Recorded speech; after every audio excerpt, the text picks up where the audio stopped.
I'm May. My sister Jessica once told me at our uncle's funeral that I was worthless, a complete waste of space who would never amount to anything.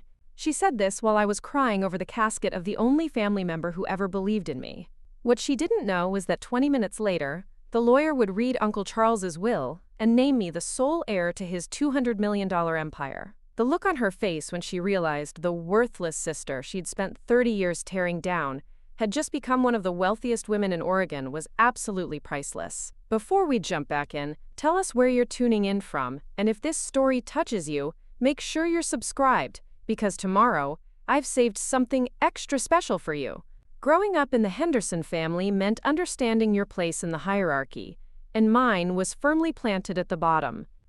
My parents, Robert and Linda Henderson, had 2 daughters, Jessica, the golden child who could do no wrong, and me, the disappointing afterthought who somehow never measured up to their impossible standards. From the moment I could walk, it was clear that Jessica was the star of our family show, and I was merely the supporting cast member who occasionally forgot her lines. Jessica was 3 years older than me, and she wielded that age difference like a weapon throughout our childhood. She was the one who got the designer clothes while I wore hand-me-downs. She was the one who got piano lessons and dance classes while I was told we couldn't afford extras for both girls. She was the one who got a new car for her 16th birthday while I got a lecture about responsibility and earning my own way.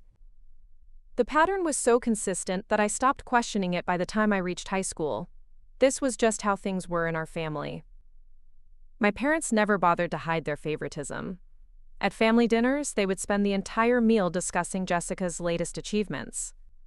Her promotion at the real estate firm, her new boyfriend Brian, who came from a good family, her plans to buy a house in the prestigious Hillcrest neighborhood. When the conversation occasionally turned to me, it was usually to point out something I was doing wrong, or to compare me unfavorably to my sister. Why couldn't I be more like Jessica? Why couldn't I find a nice man and settle down? Why was I wasting my time with that art degree when I could be doing something practical like real estate? The truth was, I loved graphic design. I loved creating visual stories, bringing ideas to life through color and composition. But in my family, creative pursuits were seen as frivolous hobbies, not real career paths. My parents tolerated my work at a small design firm downtown, but they never showed any genuine interest in what I did. They never asked to see my projects or celebrated when I won awards. My achievements were met with polite indifference, while Jessica's smallest accomplishments were treated like Nobel Prize wins. The only person who ever understood me was Uncle Charles. He was my father's older brother, a man who had built a software company from nothing in his garage back in the 1980s. While my parents saw him as the eccentric rich uncle who never married or had children, I saw him as the one adult in my family who actually listened to me. Uncle Charles had an artist's eye despite being a tech entrepreneur. He appreciated design, understood the power of visual communication, and always encouraged my creative pursuits. I remember visiting Uncle Charles at his estate when I was 12 years old. Hillcrest Manor was this incredible Victorian house, surrounded by acres of gardens and walking paths. While Jessica would get bored and complain about the lack of television or internet, I would spend hours exploring the house with Uncle Charles, listening to his stories about building his business and traveling the world. He had an entire room dedicated to art collections from different countries, and he would explain each piece to me with genuine passion. Preparing and narrating this story took us a lot of time, so if you are enjoying it, subscribe to our channel, it means a lot to us. Now, back to the story. Uncle Charles was the one who bought me my first professional design software when I was in college. He was the one who encouraged me to enter design competitions and apply for internships. He was the one who believed I had talent worth nurturing. When I graduated and struggled to find my first job, he offered to help financially, but I was too proud to accept. I wanted to make it on my own, to prove that I could succeed without handouts. He respected that decision, but he never stopped checking in on me, never stopped believing in my potential. Our relationship was something I kept largely separate from the rest of my family. Not because I was ashamed of it, but because I knew they wouldn't understand. Jessica would have been jealous of the attention he gave me, and my parents would have found ways to diminish it or make it about them somehow. So Uncle Charles and I maintained our own connection, separate from family gatherings and holiday celebrations.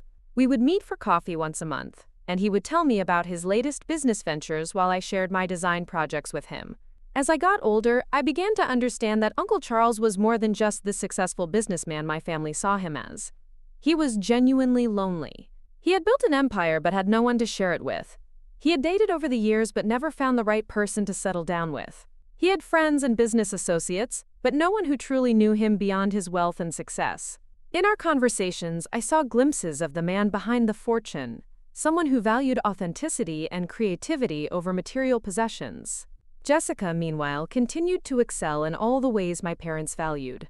She climbed the ladder at her real estate firm, eventually becoming one of the top agents in the city. She married Brian, a lawyer from a prominent Portland family, in a wedding that cost more than most people's houses.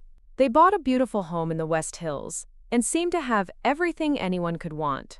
Jessica wore her success like armor, constantly reminding anyone who would listen about her achievements and status. The contrast between our lives couldn't have been starker. While Jessica was building her empire of material success, I was struggling to make ends meet as a freelance graphic designer. I lived in a small apartment in southeast Portland, drove a 10-year-old Honda Civic, and shopped at thrift stores for most of my clothes. My parents never missed an opportunity to point out these differences, usually in front of extended family members or family friends. They would praise Jessica's business acumen and financial success, then turn to me with barely concealed disappointment. The criticism was constant and crushing. I was 32 years old, but my parents still treated me like a wayward teenager who couldn't figure out how to be a proper adult. They questioned my career choices, my lifestyle, my decision to remain single. They wondered aloud why I couldn't be more ambitious, more practical, more like Jessica. The message was clear. I was a disappointment, a failure, a waste of potential. What hurt the most was how Jessica encouraged this treatment. She never defended me or tried to redirect the conversation. Instead, she would pile on with her own observations about my shortcomings. She would mention how I was still renting instead of owning property, how I didn't have a retirement plan, how I was getting too old to still be figuring out my life. Her comments were always delivered with a smile, as if she was just being helpful, but the underlying cruelty was unmistakable. Family gatherings became exercises in endurance. I would sit through dinner after dinner, listening to Jessica's latest triumphs, while my own life was dismissed or ignored entirely. When I did try to share something positive about my work or my life, the conversation would quickly shift back to Jessica or my parents' concerns about my future. I learned to keep my mouth shut and my expectations low. It was easier than constantly fighting for recognition that never came. The dynamic extended beyond immediate family. Jessica had cultivated relationships with our extended family, positioning herself as the successful daughter who had everything figured out. Cousins and aunts and uncles would congratulate her on her achievements, while offering me unsolicited advice about how to get my life together.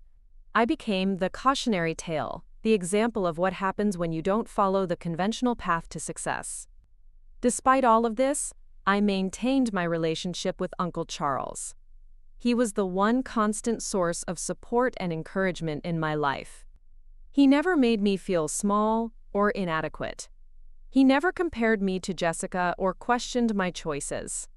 He simply accepted me as I was and celebrated my successes, no matter how small they might seem to others. Our monthly coffee meetings became the highlight of my month, a respite from the constant judgment and criticism I faced everywhere else. Uncle Charles had been battling cancer for the past 2 years, though he had kept the diagnosis largely private.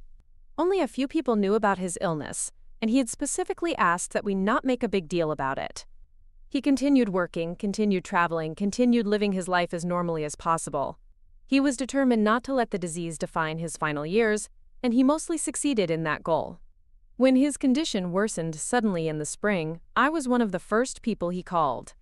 He wanted to make sure I knew that he was proud of me, that he believed in my talent and potential. He wanted me to know that the struggles I was facing with my family didn't reflect my worth as a person.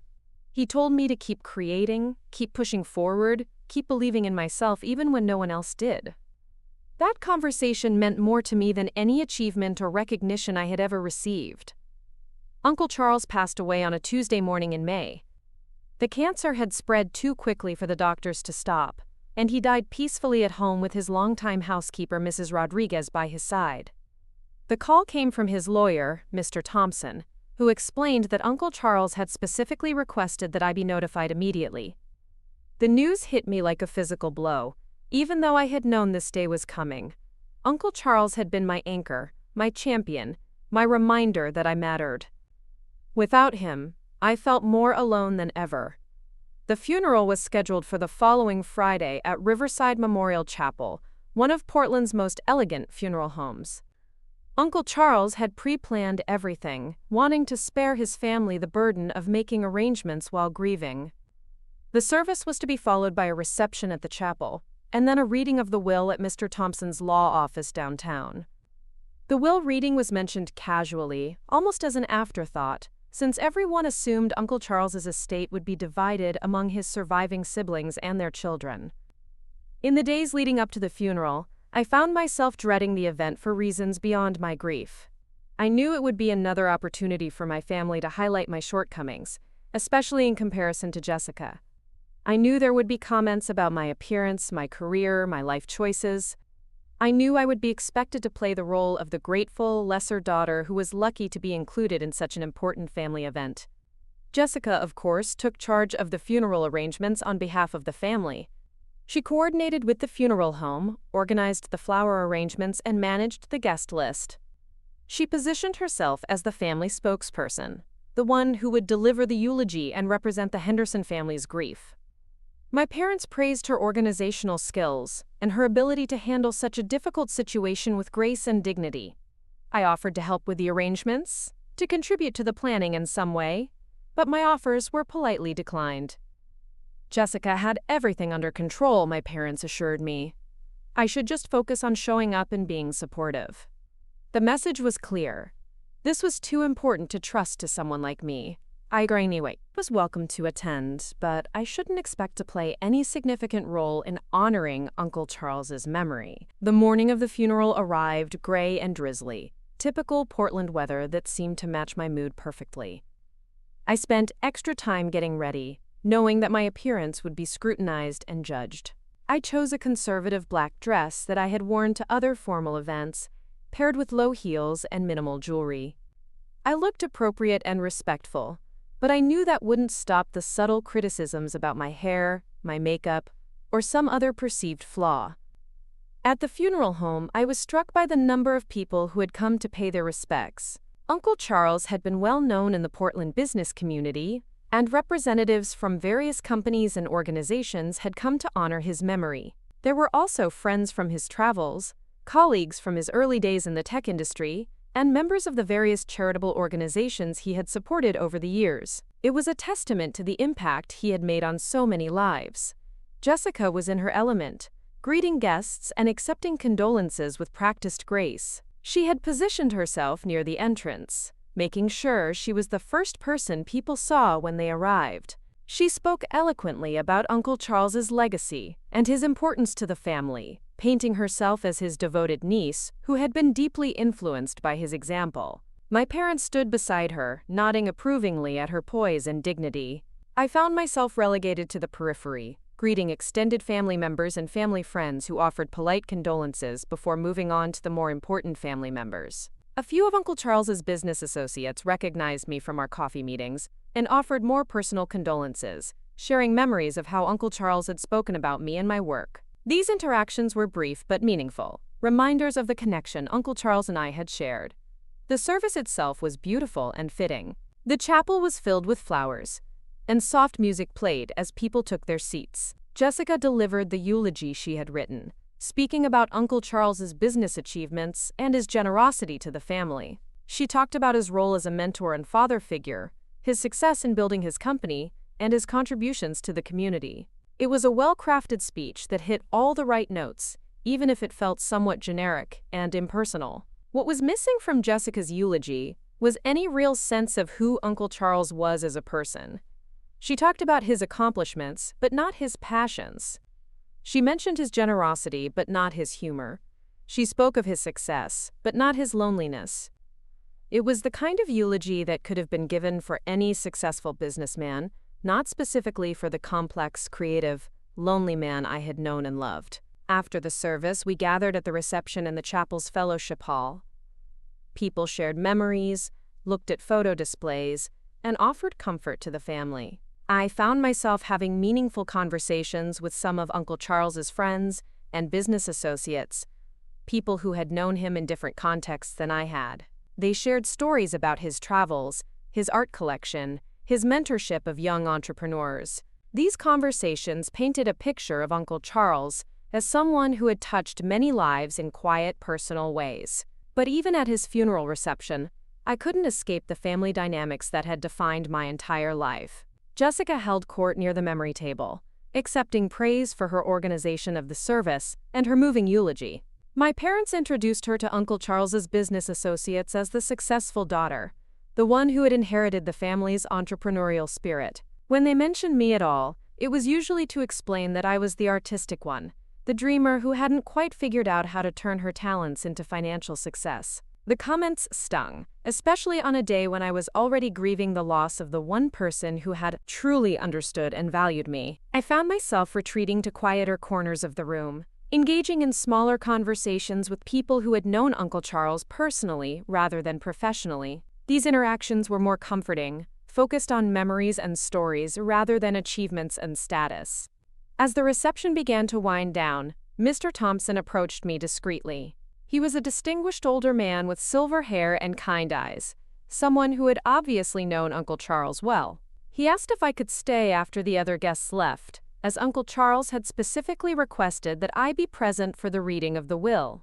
I was surprised by this request, since I had assumed the will reading would be a formality focused on the immediate family.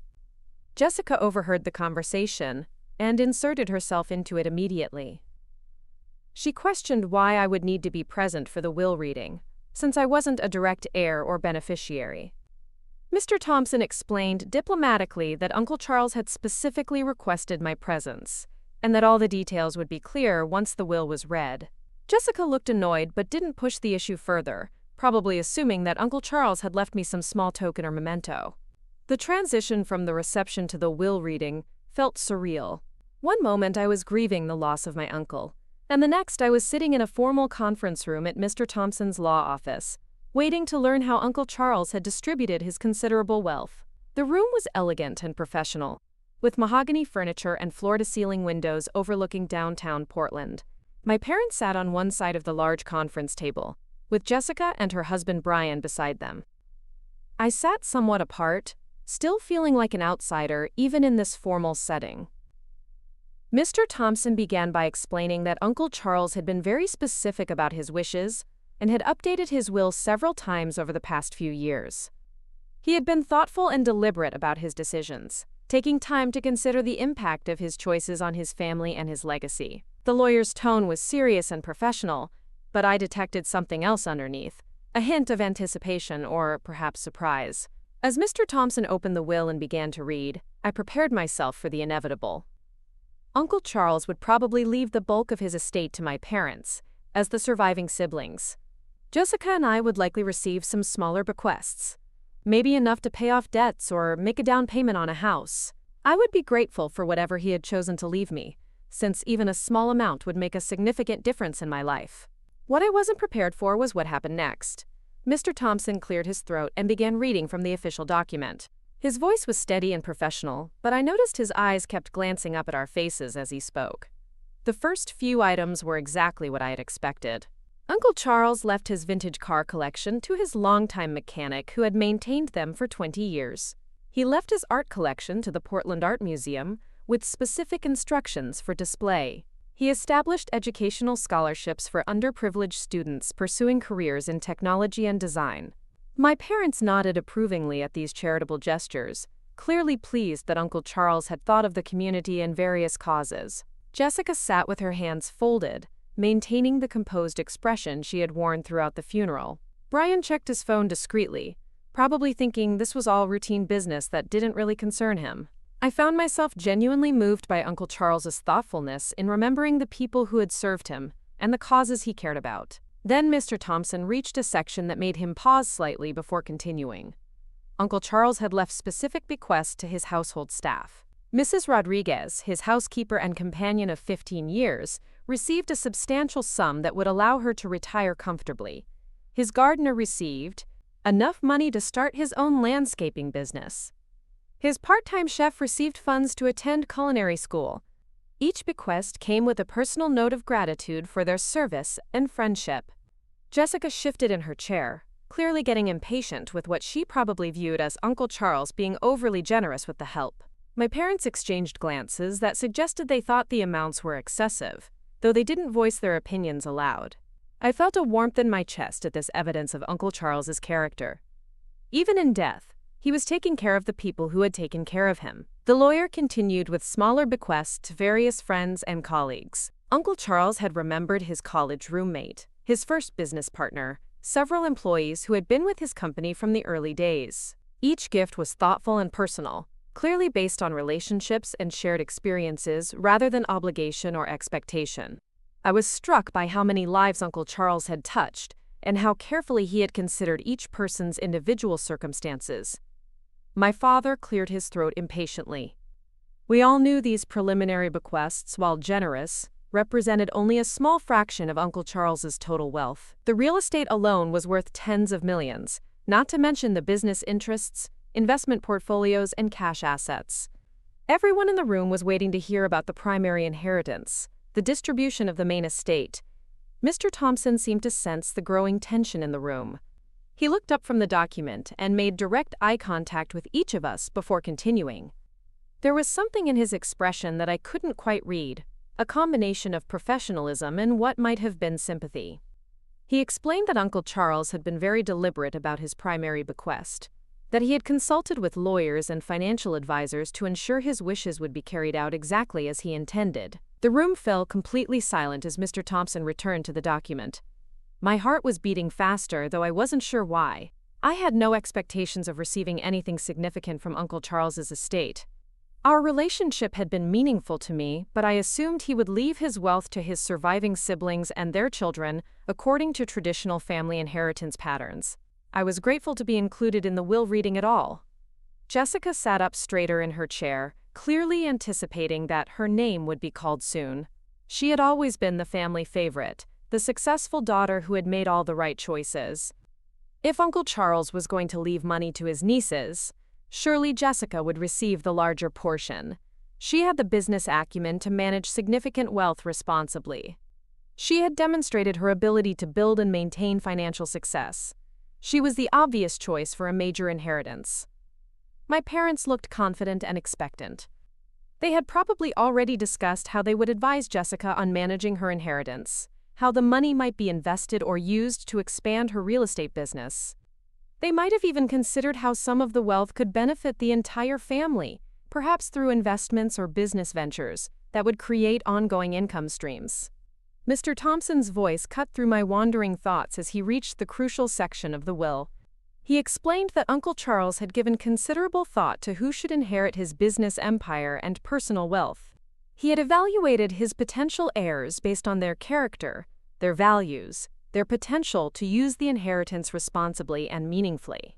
He had observed his family members over many years, noting their priorities, their treatment of others, their approach to money and success. The lawyer paused again, and this time I was certain I saw sympathy in his eyes as he looked around the table. He continued reading, explaining that Uncle Charles had been particularly concerned about ensuring his wealth would go to someone who understood the difference between having money and being owned by money.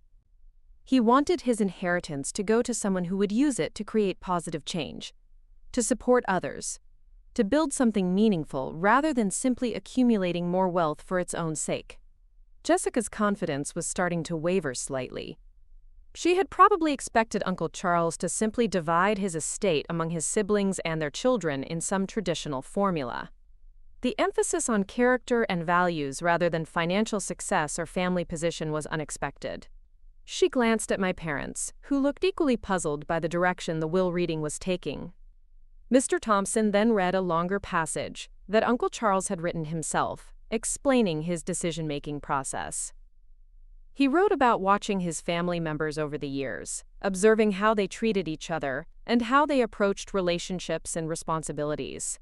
He noted that wealth could be a blessing or a curse, depending on the character of the person who inherited it. He had seen too many families destroyed by inheritance disputes, and too many individuals corrupted by sudden wealth.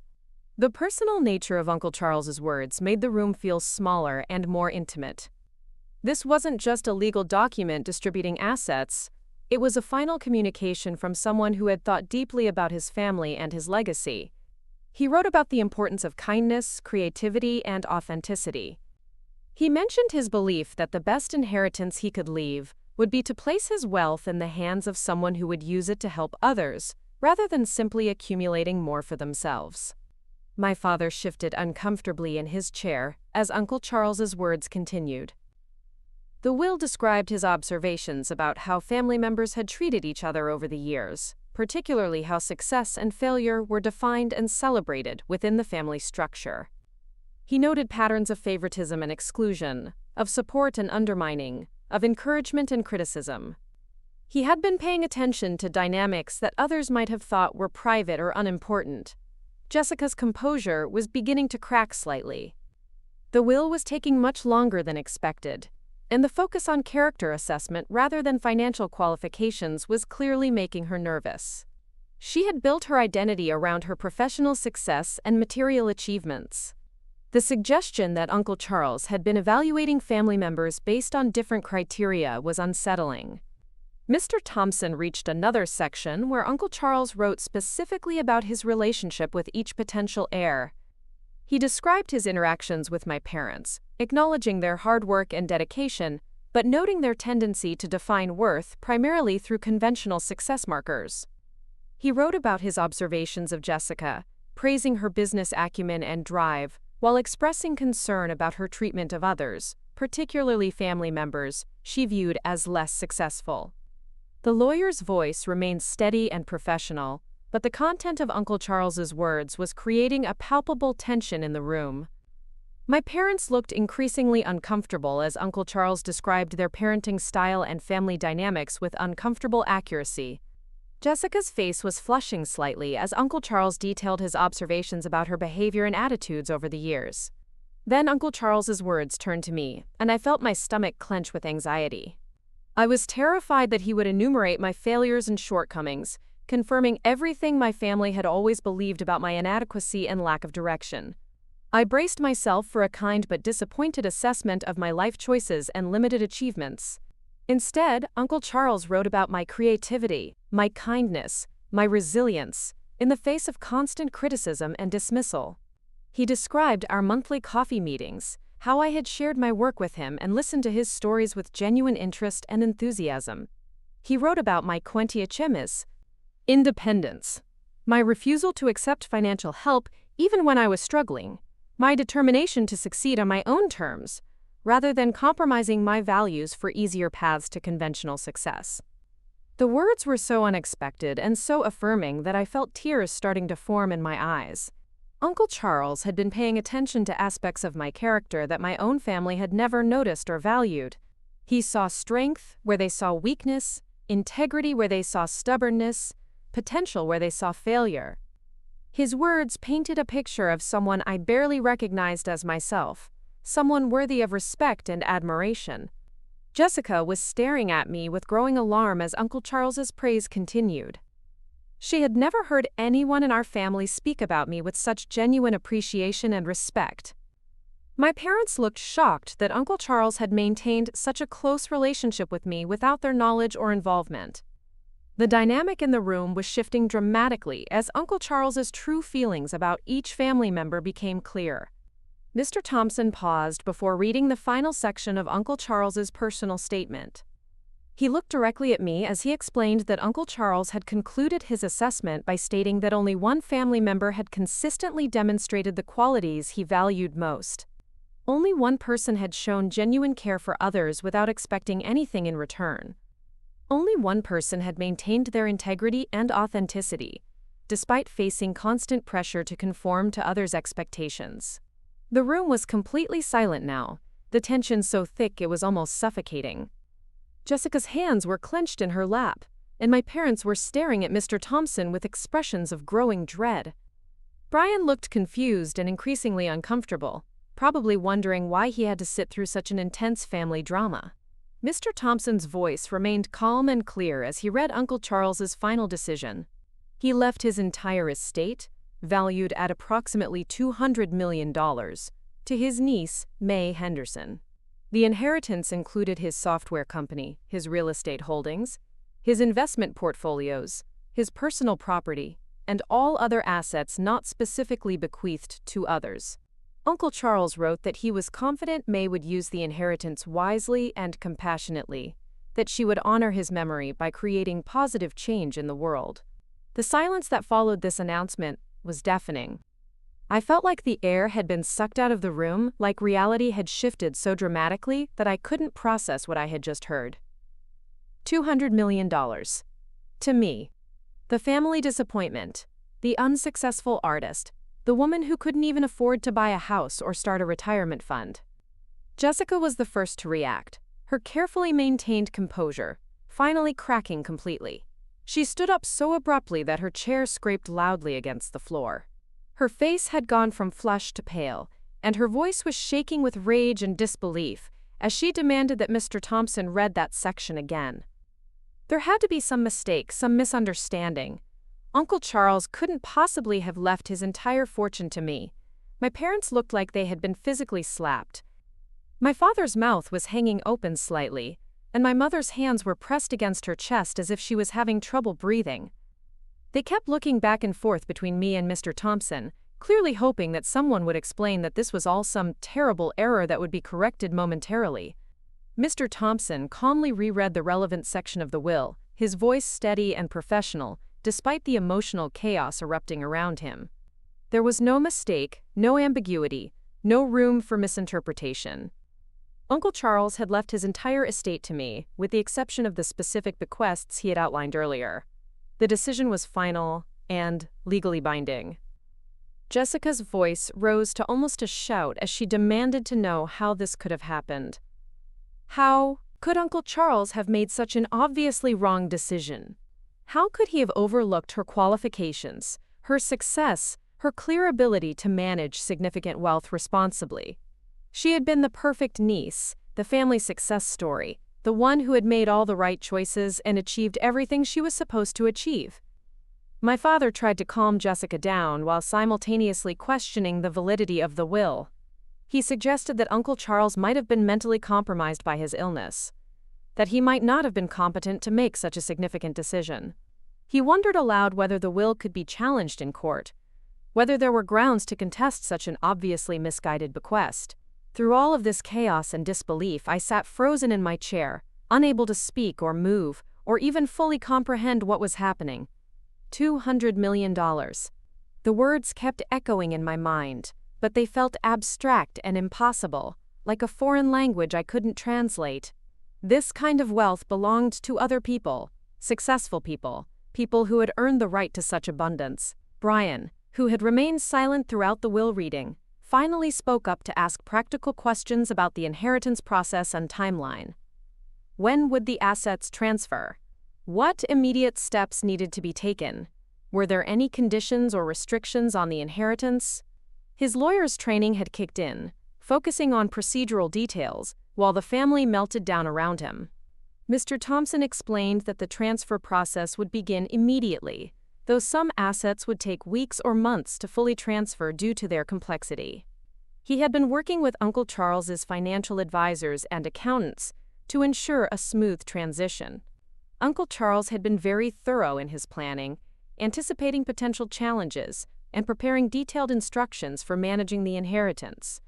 Jessica turned her fury on me directly for the first time, her voice dripping with venom as she accused me of manipulating Uncle Charles. She suggested that I had somehow taken advantage of his illness and loneliness to influence his decision-making. She demanded to know what I had done to convince him to change his will, what lies I had told, or what pressure I had applied. The accusation stung because it was so completely wrong and so reflective of Jessica's inability to imagine that someone might value me for who I was rather than what I could do for them. I found my voice for the first time since the reading began, quietly but firmly denying that I had known anything about Uncle Charles's plans. I explained that I had been as shocked as everyone else by his decision. My parents looked at me with expressions I had never seen before, a mixture of confusion, resentment, and something that might have been fear. The family dynamic had shifted so dramatically in the space of a single conversation that they seemed unable to process the new reality. Their unsuccessful daughter, the family disappointment, was suddenly the wealthiest person in the room. Jessica's anger was escalating to a level that made everyone uncomfortable. She accused me of being ungrateful, of not deserving such an inheritance, of lacking the skills and character necessary to manage significant wealth. She enumerated my failures and shortcomings with cruel precision, listing every way I had disappointed the family over the years. The final blow came when Jessica, her face red with rage and her voice shaking with emotion, called me worthless. She said I was a complete waste of space, who had never accomplished anything meaningful in my entire life. She said Uncle Charles must have been out of his mind to leave his fortune to someone so fundamentally inadequate and unsuccessful.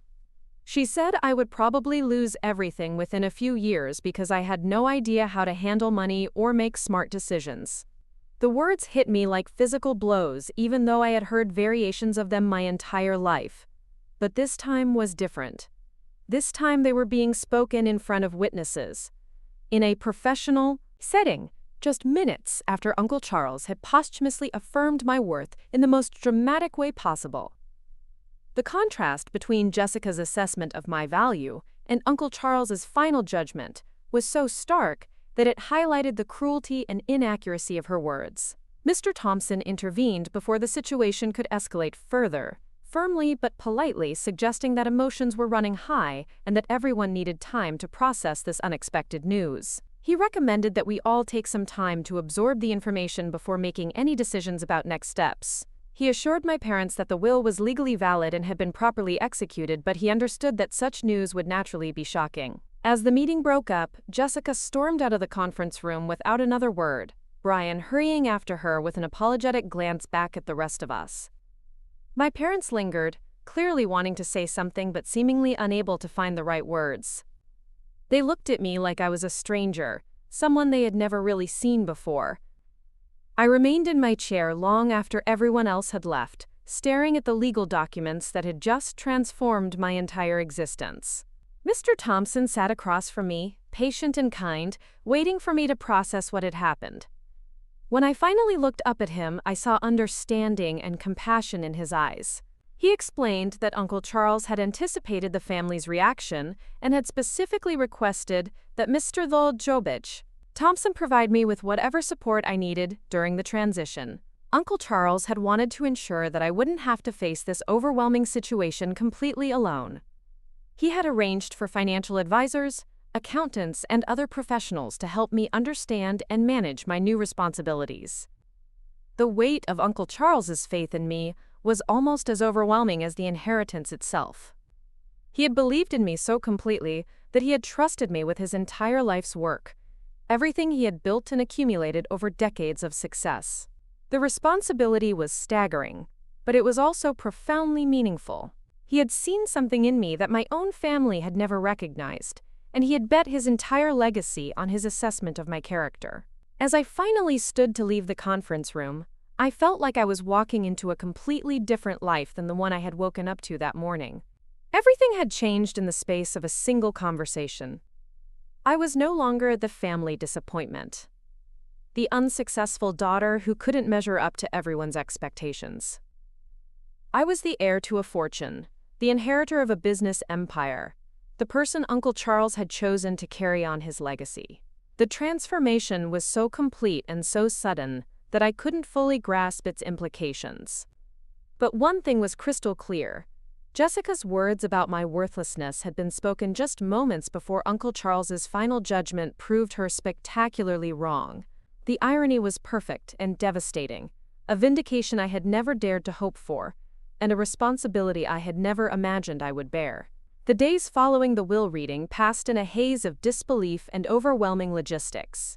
I found myself sitting in meetings with financial advisors, estate attorneys, and business managers, trying to understand the scope of what I had inherited. Uncle Charles's empire was far more complex than I had ever imagined. His software company held patents worth millions, His real estate portfolio spanned 3 states, and his investment accounts contained holdings in dozens of companies I had never heard of. Mr. Thompson had arranged for me to meet with Sarah Chen, Uncle Charles's primary financial advisor for the past 15 years. Sarah was a sharp, efficient woman in her 40s who had helped Uncle Charles build and maintain his wealth through strategic investments and careful planning. She walked me through spreadsheets and portfolios with the patience of someone who understood that I was completely out of my depth. The numbers were staggering. The software company alone generated over $30 million in annual revenue from licensing agreements and ongoing contracts. The real estate holdings included commercial properties, luxury residential developments, and undeveloped land that Uncle Charles had purchased as long-term investments. The stock portfolio was diversified across technology, healthcare, energy, and emerging markets, all managed according to principles Uncle Charles had developed over decades of successful investing.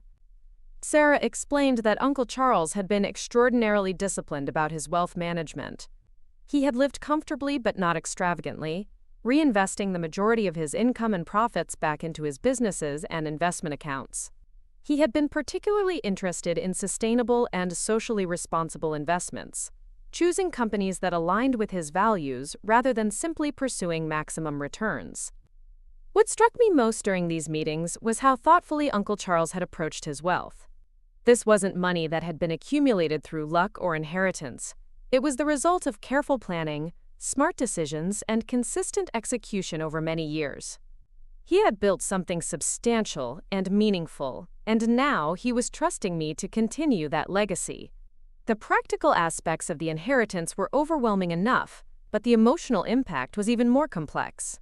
I kept expecting to wake up from what felt like an elaborate dream. How could someone like me, someone who had struggled to pay rent and buy groceries just days before, suddenly be responsible for managing hundreds of millions of dollars? How could I possibly live up to Uncle Charles's faith in my abilities? My phone had been ringing constantly since word of the inheritance began to spread. Extended family members who hadn't spoken to me in years were suddenly calling to congratulate me and suggest ways they might be helpful in managing my new responsibilities. Former college classmates were reaching out through social media, rekindling friendships that had faded years ago. Even casual acquaintances were finding reasons to contact me, often with business propositions or investment opportunities they thought might interest me. The attention was uncomfortable and clearly motivated by my changed financial circumstances rather than genuine interest in my well-being. I found myself screening calls and avoiding social media, not ready to deal with the sudden surge of interest in my life. The contrast between years of being ignored and overlooked and this sudden popularity was jarring and artificial. My parents had been notably absent during the first week after the will reading. No phone calls, no visits, no attempts to process what had happened or discuss next steps. Their silence was somehow more painful than the years of criticism and disappointment I had endured. At least when they were pointing out my failures, they were acknowledging my existence. Now they seemed unable to reconcile their perception of me with the reality of my inheritance. Jessica had been even more dramatically absent. She had blocked my phone number and deleted me from all her social media accounts. Brian had sent a brief, formal text message congratulating me on my inheritance, but there had been no further communication from either of them. The finality of Jessica's rejection was both hurtful and liberating. For the first time in my life, I didn't have to worry about her approval or judgment. Mrs. Rodriguez, Uncle Charles's former housekeeper, had been one of the few sources of comfort during this overwhelming transition.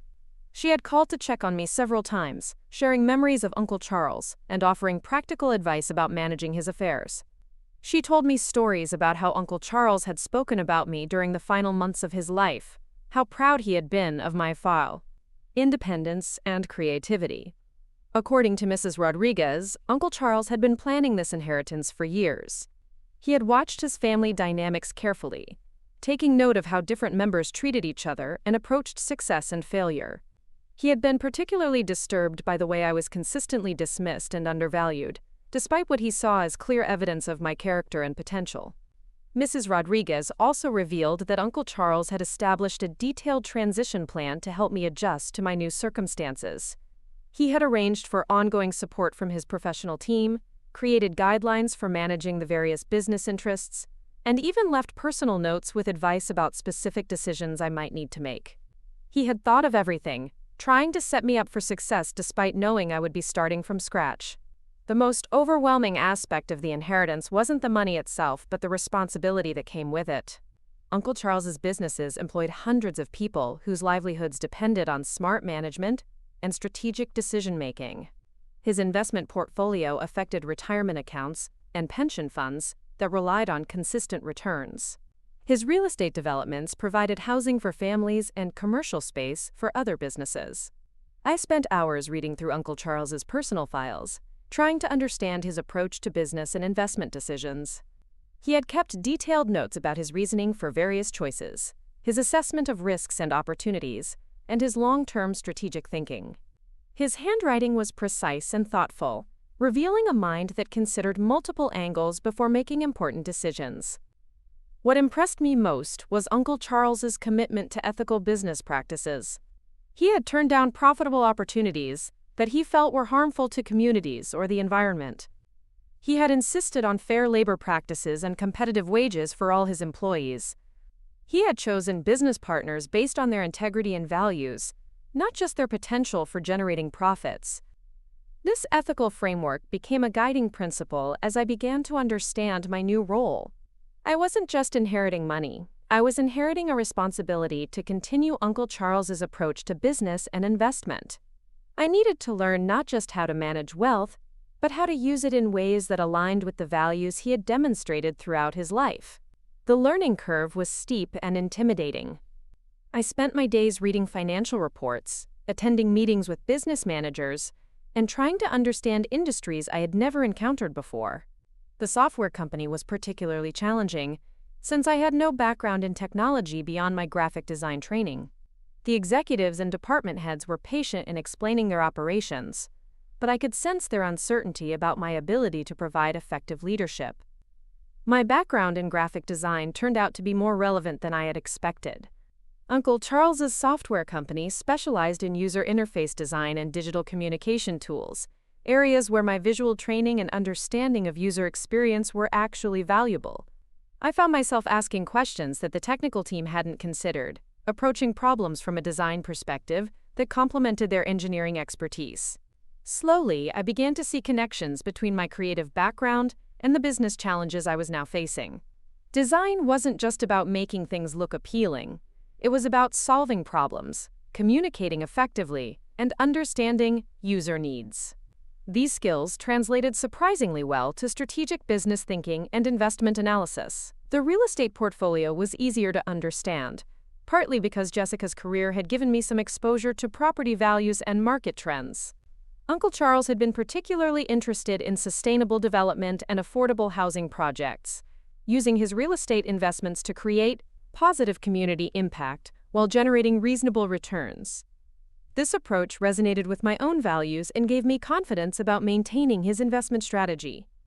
I also discovered that Uncle Charles had been quietly supporting numerous charitable organizations and community projects. He had funded scholarships for art students, supported small business development programs, and contributed to environmental conservation efforts. These philanthropic activities had been kept private, but they represented a significant part of his legacy and his approach to using wealth responsibly. As I learned more about Uncle Charles's charitable giving, I realized that he had been creating a template for how I might use my inheritance. He had demonstrated that wealth could be a tool for positive change, that financial success carried obligations to support others and improve communities. This perspective helped me begin to envision how I might honor his legacy while making the inheritance truly my own. The isolation I felt during this transition was profound. My family's rejection had left me without the emotional support system most people take for granted during major life changes. I was navigating one of the most significant transformations imaginable, without parents to call for advice or siblings to share the experience with. The loneliness was sometimes overwhelming, especially during quiet moments when the magnitude of my new circumstances hit me. But there was also a strange liberation in this isolation. For the first time in my life, I was making decisions without worrying about my family's approval or judgment. I didn't have to consider whether my choices would meet Jessica's standards or satisfy my parents' expectations. I could focus entirely on understanding Uncle Charles's legacy and determining how to honor it according to my own values and instincts. I began to understand that Uncle Charles's decision hadn't just been about money, it had been about freedom. He had freed me from the family dynamics that had constrained and diminished me for 32 years. He had given me the resources and independence to become whoever I was meant to be, without having to constantly defend or justify my choices to people who had never truly seen or valued me. This realization was both empowering and terrifying. I had spent so many years defining myself in relation to my family's expectations and judgments that I wasn't entirely sure who I was when those external pressures were removed. The inheritance had eliminated many of the practical constraints that had shaped my life, but it had also removed the familiar framework of limitations and expectations that had provided structure, even if that structure had been painful. I started working with a therapist, Dr. Patricia Reeves, who specialized in helping people navigate sudden wealth and major life transitions. Dr. Reeves helped me understand that my situation was more common than I had realized, that many people who inherited significant wealth struggled with identity issues and relationship changes. She normalized my feelings of confusion and overwhelm while helping me develop strategies for managing my new circumstances. Through therapy, I began to recognize patterns in my family relationships that I had never fully acknowledged. I saw how years of criticism and dismissal had shaped my self-perception, how I had internalized messages about my inadequacy and lack of worth. I also began to understand how Uncle Charles had seen through these family dynamics to recognize qualities in me that I had barely recognized in myself. Dr. Reeves encouraged me to view the inheritance not as a burden or an accident, but as validation of strengths I had always possessed but had never been encouraged to develop. My creativity, my independence, my resilience in the face of constant criticism, these weren't character flaws or signs of failure.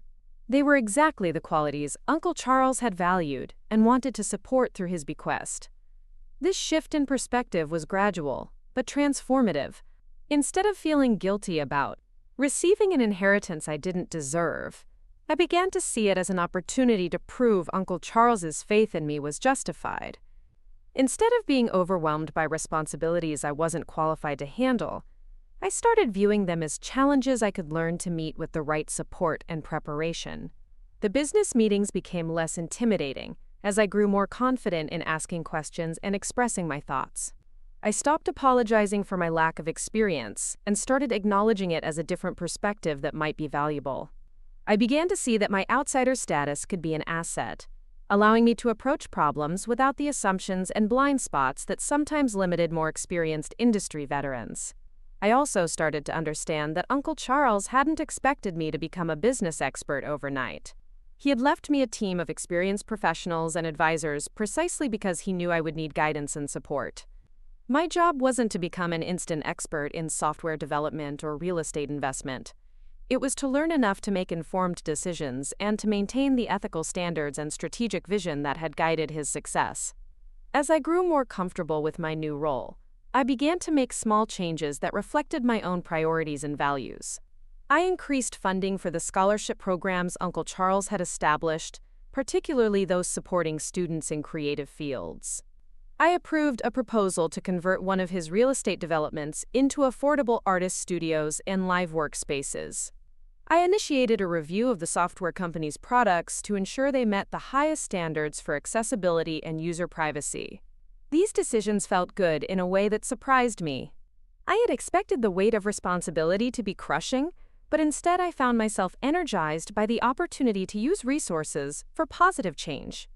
I was beginning to understand that Uncle Charles hadn't just left me money, he had left me the chance to make a meaningful impact on other people's lives. The transformation wasn't just financial or professional, it was deeply personal. I was discovering aspects of myself that had been suppressed or ignored for years. I was developing confidence in my judgment and my ability to learn and adapt. I was finding my voice in situations where I had previously remained silent or deferred to others. Most importantly, I was learning to trust Uncle Charles's assessment of my character and potential. He had seen something in me that my family had never recognized, and his faith in me was becoming a foundation for my own self-belief. The inheritance wasn't just changing my external circumstances, it was changing how I saw myself and what I believed I was capable of achieving. 3 months after Uncle Charles's funeral, I made my first major business decision. The software company had received an acquisition offer from a tech giant that would have tripled the company's value overnight. The offer was generous, almost too generous, and the board of directors was unanimously recommending acceptance. It would have been the safe choice, the financially prudent decision that most heirs in my position would have made without hesitation. But something about the acquiring company bothered me. During my research, I discovered they had a history of buying innovative smaller companies only to shut down their operations and absorb their patents. Their employee retention rates after acquisitions were abysmal, and their business practices prioritized profit margins over product quality or customer satisfaction.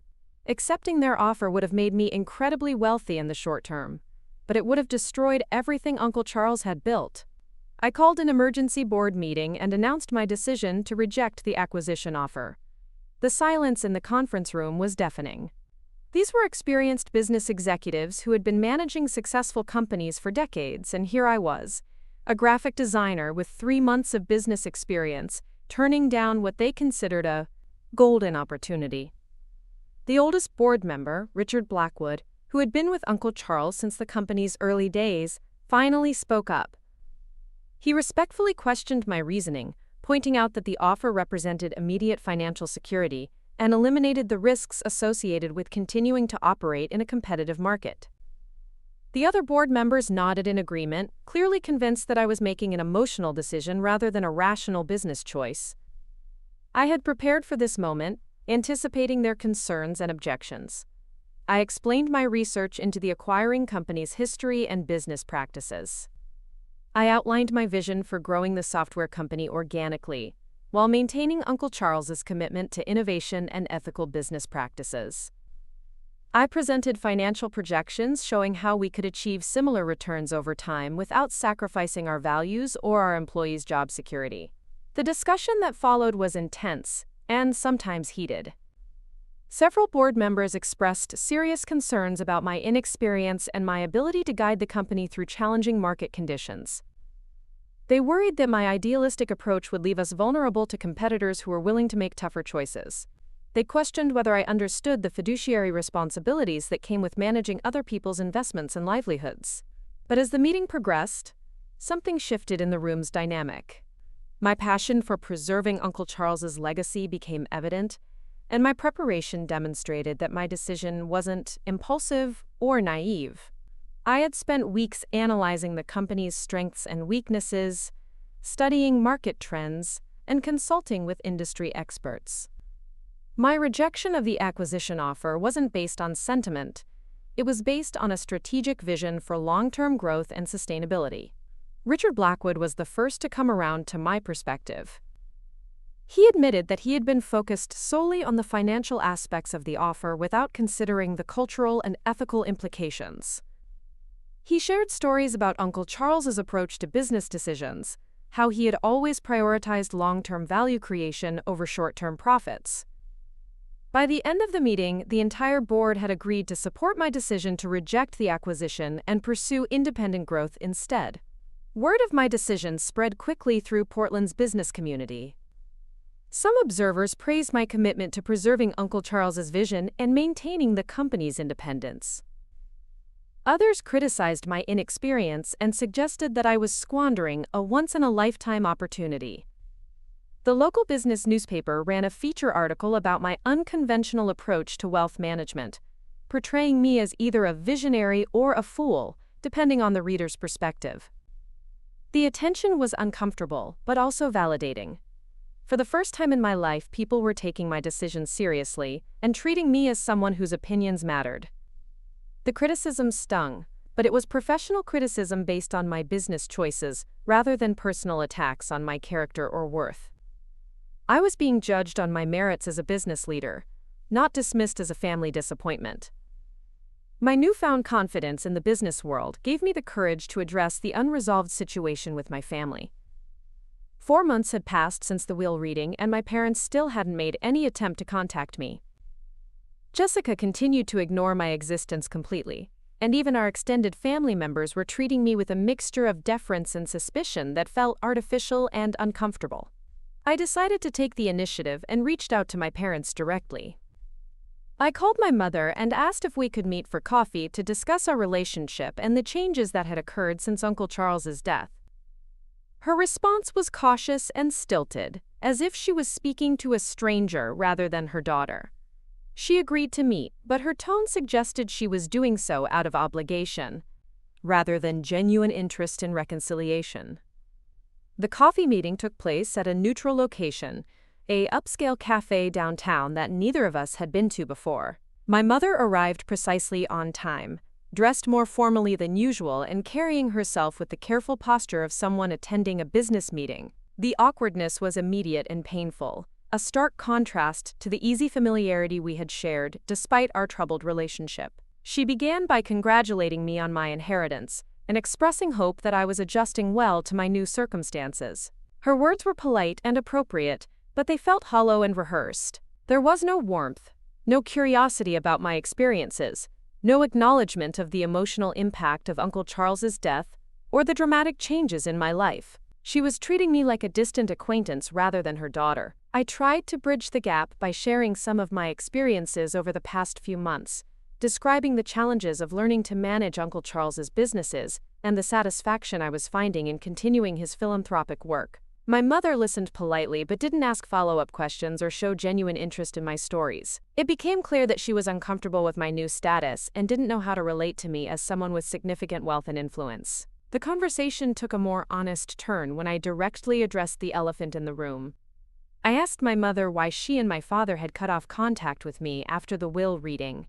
I explained that their silence had been hurtful and confusing, especially during a time when I was grieving Uncle Charles's death and trying to navigate overwhelming new responsibilities. My mother's response was revealing and painful.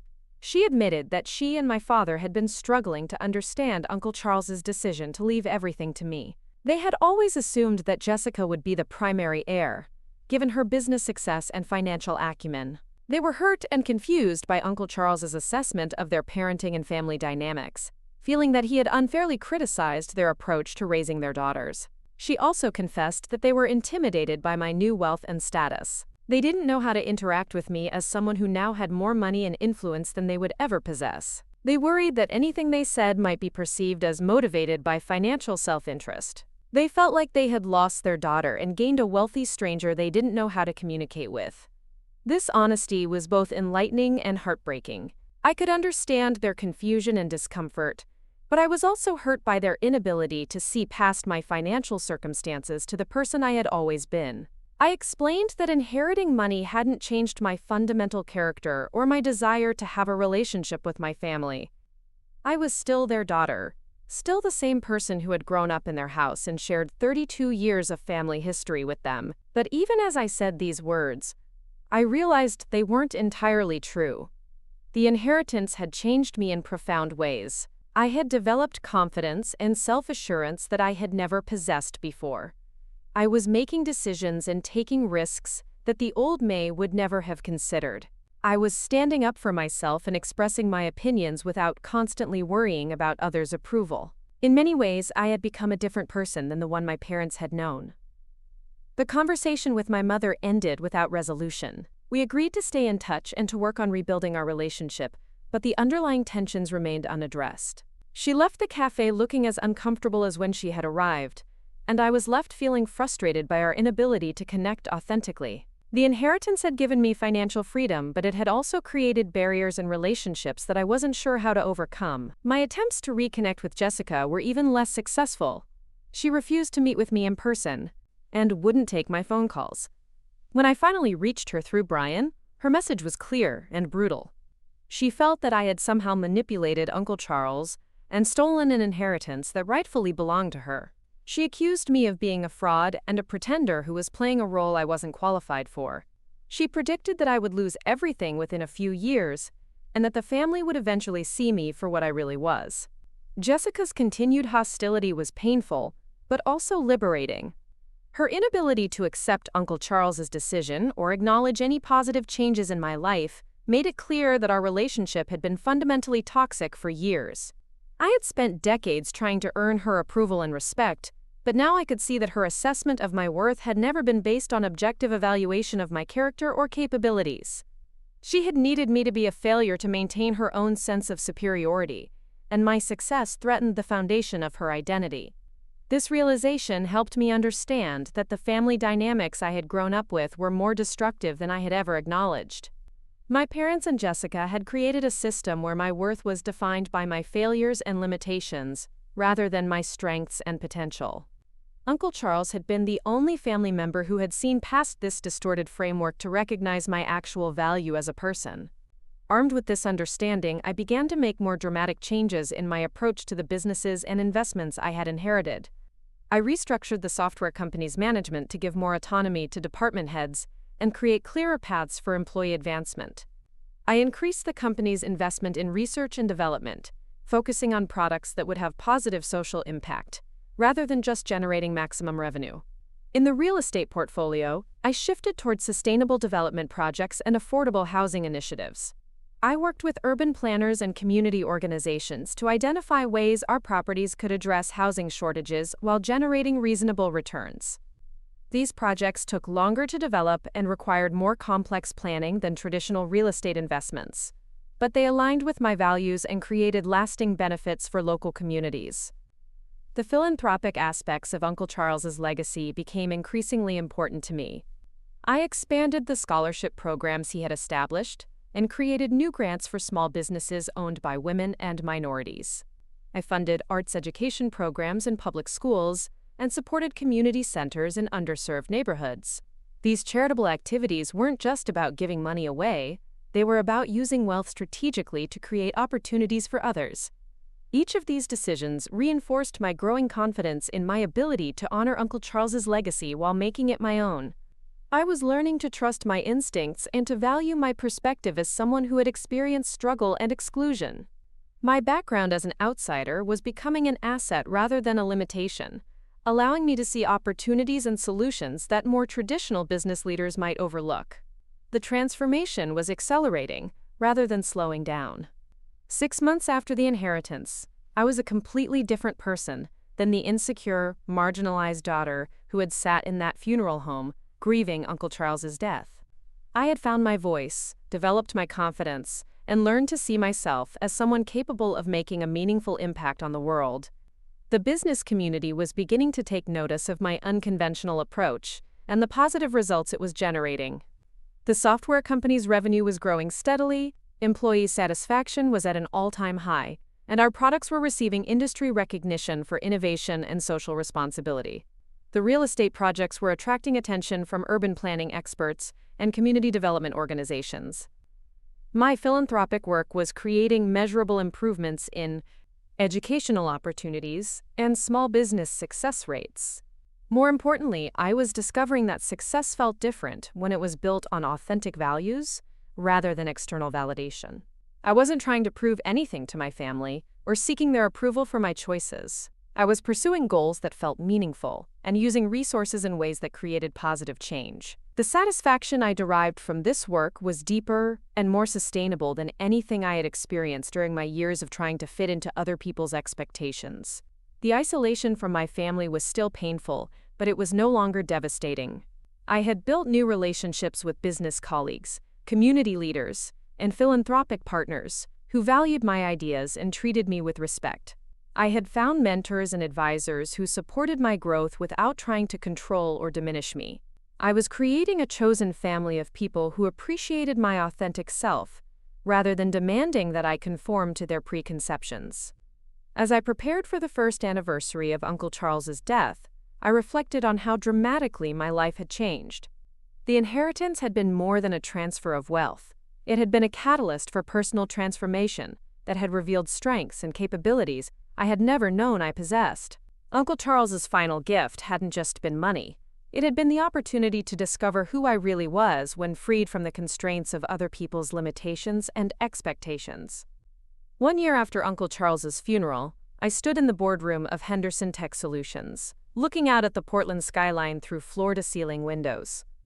The company name had been my idea, a way to honor both Uncle Charles's legacy and my own growing identity as a business leader. The software company had exceeded all growth projections. Our sustainable real estate developments were being featured in architectural magazines, and the scholarship programs had already changed dozens of young lives. The boardroom was filled with executives, community leaders, and philanthropic partners who had gathered for our annual Impact Report meeting. These weren't people who tolerated my presence out of obligation or inheritance politics. They were professionals who respected my vision and trusted my judgment. The transformation from family disappointment to respected business leader still felt surreal sometimes, but it was undeniably real. Sarah Chen presented the financial results with obvious pride. Our revenue had grown by 40% while maintaining industry-leading employee satisfaction scores. The real estate portfolio had generated solid returns while creating over 200 affordable housing units. Our philanthropic investments had funded 37 new small businesses and provided college scholarships to 85 students from underserved communities. But the numbers that mattered most to me were the human ones. Marcus Williams, one of our scholarship recipients, had just graduated from Portland State with a degree in computer science and accepted a position with our company. Elena Rodriguez had used our small business grant to open a successful catering company that now employed 12 people. The affordable housing project in Southeast Portland had a waiting list of families desperate for quality homes they could actually afford. Richard Blackwood, who had become one of my most trusted advisors, shared updates on our newest initiative. We were partnering with 3 other companies to create a technology incubator focused on solutions for environmental sustainability. The project would provide funding, mentorship, and resources for startups developing innovative approaches to climate change, renewable energy, and sustainable manufacturing. As the meeting concluded and people began to leave, I found myself thinking about the contrast between this gathering and the family dynamics I had grown up with. Here, success was measured by impact rather than just profit. Collaboration was valued over competition. Different perspectives were sought out rather than dismissed. It was the kind of environment Uncle Charles had tried to create in his businesses, and the kind of environment I was now able to foster with the resources he had entrusted to me. My assistant knocked on the boardroom door and informed me that someone was waiting in the lobby to see me. When I asked who it was, she hesitated before answering. It was Jessica. After more than a year of complete silence, my sister had finally come to my office. I felt my stomach tighten with anxiety and old familiar patterns of self-doubt, but I took a deep breath and asked my assistant to show her up. Jessica entered the boardroom looking older and more tired than I remembered. Her usual polished appearance was intact, but something in her posture suggested vulnerability that I had never seen before. She looked around the elegant space with its modern furniture and stunning city views, taking in the visible symbols of my success with an expression I couldn't quite read. We stood in awkward silence for several moments before Jessica finally spoke. She apologized for coming without an appointment and asked if we could talk privately. Her voice lacked the confident edge I was accustomed to, replaced by something that sounded almost like humility. I gestured to the conference table, and we sat across from each other in the same positions we might have occupied as children being forced to resolve a dispute. Jessica began by acknowledging that she had been wrong about my ability to manage Uncle Charles's inheritance. She had expected me to fail spectacularly, to prove that his decision had been a mistake. Instead, she had watched from a distance as I built something meaningful and successful from the foundation he had provided. She admitted that her predictions about my incompetence had been based on jealousy rather than objective assessment. The conversation that followed was unlike any we had ever had. Jessica talked about her own struggles over the past year, how losing the inheritance she had expected had forced her to confront her assumptions about success and worth. She had always defined herself by external achievements and comparisons to others, particularly comparisons that positioned her as superior to me. When that framework collapsed, she had been forced to examine who she really was, without the constant validation of being the favored daughter. She told me about the marriage counseling she and Brian had started after months of arguments about money and status. She described the therapy sessions where she had begun to understand how her need to diminish others had been a way of protecting her own fragile self-esteem.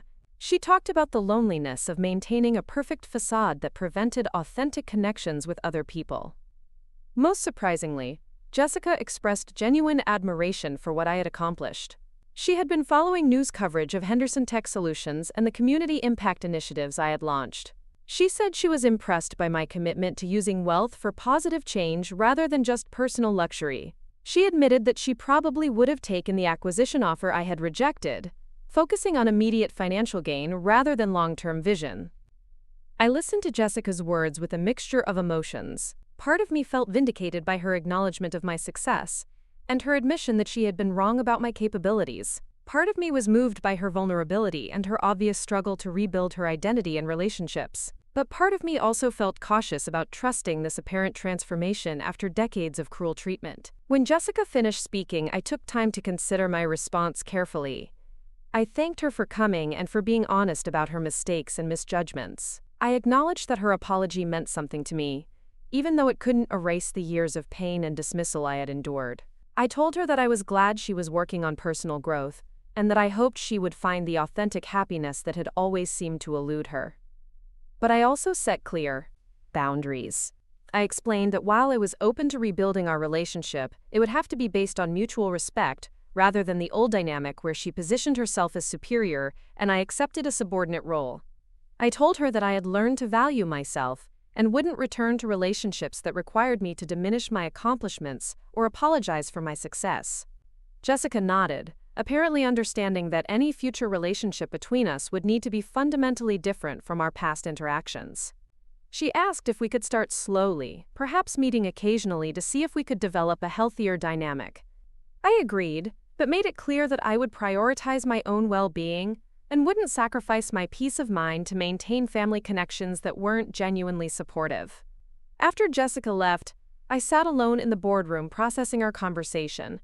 The encounter had been emotionally intense but also clarifying. I realized that I no longer needed my family's approval or validation to feel good about myself.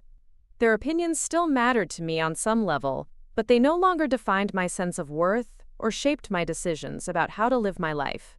That evening, I had dinner with David Martinez, a community organizer who had become both a professional colleague and close friend over the past year. David had grown up in the neighborhood where we were building affordable housing, and his insights had been invaluable in ensuring our developments actually met community needs, rather than imposing outside assumptions about what people wanted. David had also become someone I could talk to about the personal challenges of managing wealth and navigating family relationships. He understood the complexity of my situation without being intimidated by my financial resources or trying to take advantage of them. Our friendship had developed naturally through shared work and common values, providing the kind of authentic connection I had rarely experienced. Over dinner, I told David about Jessica's visit and my complicated feelings about the possibility of family reconciliation. He listened thoughtfully and asked perceptive questions that helped me clarify my own thoughts and emotions. He reminded me that forgiveness didn't require forgetting, and that healthy relationships required ongoing respect rather than just apologies for past behavior. David also shared news about his own life and work, treating me as an equal partner in our conversation, rather than someone whose problems were more important because of my wealth. This balance was something I had learned to appreciate deeply. Many people either deferred to me excessively because of my money or resented me for having resources they lacked. David simply saw me as May, a friend and colleague whose financial circumstances were just one aspect of a complex identity. As I drove home that night, I reflected on how completely my life had changed since Uncle Charles's funeral. The scared, insecure woman who had sat in that chapel grieving the loss of her only supporter had evolved into someone confident, purposeful, and surrounded by meaningful relationships. The inheritance had been the catalyst, but the real transformation had come from finally believing in my own worth and potential. My phone buzzed with a text message from Mrs. Rodriguez, Uncle Charles's former housekeeper, who had become a cherished friend and advisor. She was inviting me to visit Uncle Charles's grave with her the following weekend, on the anniversary of his death. She wanted to share stories about his final months and tell him about everything I had accomplished with the legacy he had entrusted to me. The idea moved me deeply. Uncle Charles had given me more than money. He had given me the opportunity to discover who I really was when freed from other people's limitations and expectations. He had seen potential in me that I hadn't even recognized in myself, and he had bet his entire legacy on his belief in my character. The best way to honor his memory was to continue growing into the person he had known I could become.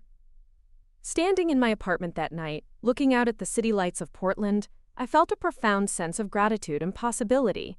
I was no longer the invisible daughter, the family disappointment, the woman who apologized for taking up space.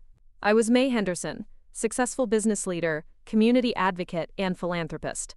I was someone who used resources to create opportunities for others, who valued relationships based on respect and authenticity, who had learned to trust her own judgment and vision. The journey from worthless to worthy hadn't been about proving anything to Jessica or my parents.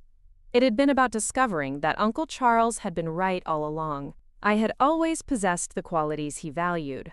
I had just needed the opportunity and support to develop them fully. His inheritance hadn't changed who I was. It had revealed who I had always been beneath the layers of doubt and diminishment that family dysfunction had created. Tomorrow would bring new challenges and opportunities. The business would continue growing, the community projects would expand, and the relationships in my life would keep evolving. But tonight, I was simply grateful for the transformation that had brought me to this moment, standing confidently in my own life, finally visible to myself and others, finally worthy in my own eyes. Up next, you've got 2 more standout stories right on your screen. If this one hit the mark, you won't want to pass these up. Just click and check them out.